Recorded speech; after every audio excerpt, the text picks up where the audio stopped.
My name's Andy, and this is a sermon about the wedding at Cana. Back in the last century, there was a survey about how practicing Christians were seen by their workmates. And the consensus was that there were three things that people noticed. First, Christians didn't drink alcohol. Second, Christians didn't have time to get to know their work colleagues.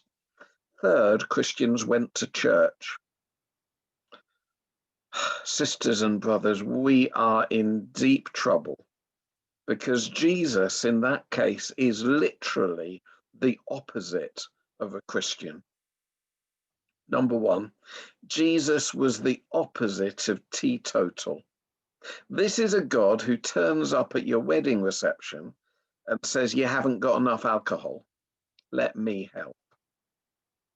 Now, I am aware, of course, there may be good medical or addiction-related reasons why you shouldn't drink. And there may be good reasons why joy isn't your flavor this week.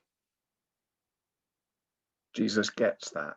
But here's the thing. He's into wine. And he's into celebrations, and he's into joy, and he's into extravagant expressions of life events, and he's into happy wedding receptions. Number two, according to that survey, Christians didn't have time to get to know their workmates, and Jesus is the opposite. That they call him the friend of sinners, which is bad news for uptight saints. Jesus is the kind of mate you want at your wedding reception when the wine runs out, because that's a really embarrassing thing to happen. And in those days, perhaps more embarrassing than it would be now. And you'd get a reputation for being the kind of mean person who didn't put money behind the bar. And Jesus doesn't initiate an inquiry to find out whose fault it is and whether the couple having the wedding were actually the sort of mean people who didn't provide what they should have done. He didn't ask, are the couple deserving? He just generates buckets and buckets and buckets of the best quality wine.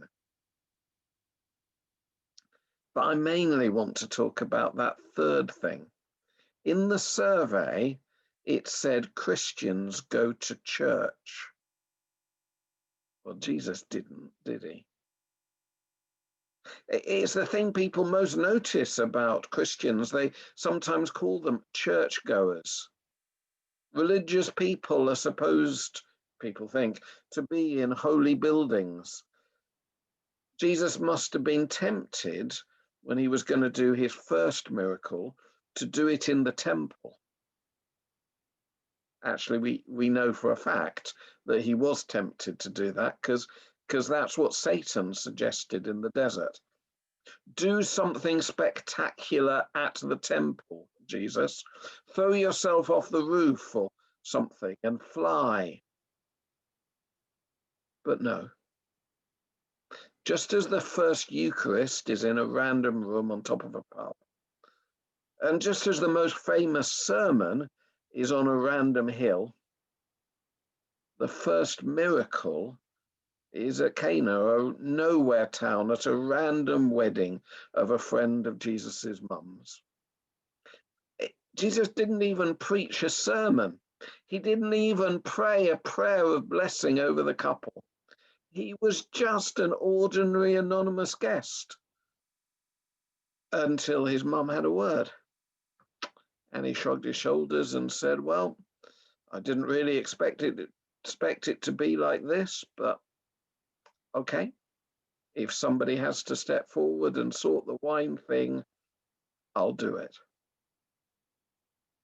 Jesus is the opposite of Christians because they tend to do pretty ordinary things, to be honest, in extraordinary, special places. Whereas Jesus comes to the ordinary homes and the ordinary households and an ordinary office, the friend of the undeserving, who brings extraordinary joy.